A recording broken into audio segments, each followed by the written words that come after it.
Sindaco, oggi inaugurazione della nuova primaria qui a Villa di Villa, un risultato che però è stato l'esito di un percorso molto lungo e non privo di difficoltà.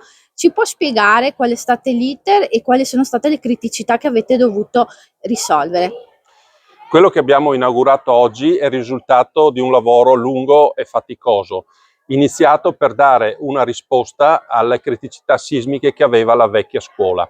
È dal 2017 che stiamo lavorando a questa nuova scuola.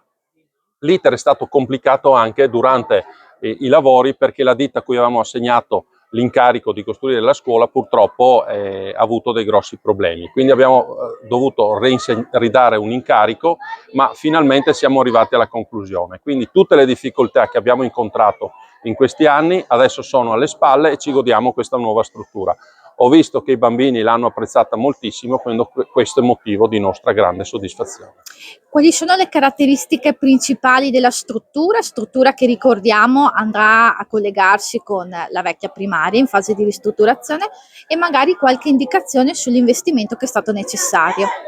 Allora, questa nuova scuola si inserisce in un paesaggio molto bello, tant'è che è ricca di vetrate, di spazi, proprio per vedere anche l'esterno. L'investimento è stato importante, l'investimento complessivo è di 2 milioni di euro, 1 milione l'abbiamo ottenuto come finanziamento del PNRR. Come caratteristica a livello energetico c'è qualche dettaglio degno di nota che è insomma giusto ricordare? Sì, ovviamente questa è stata costruita con tutte le più moderne tecnologie nel campo del risparmio energetico, abbiamo il riscaldamento a terra, la ventilazione forzata, quindi tutti elementi che sicuramente renderanno gradevole il soggiorno dei nostri bambini all'interno della scuola e anche degli insegnanti e del personale ATA.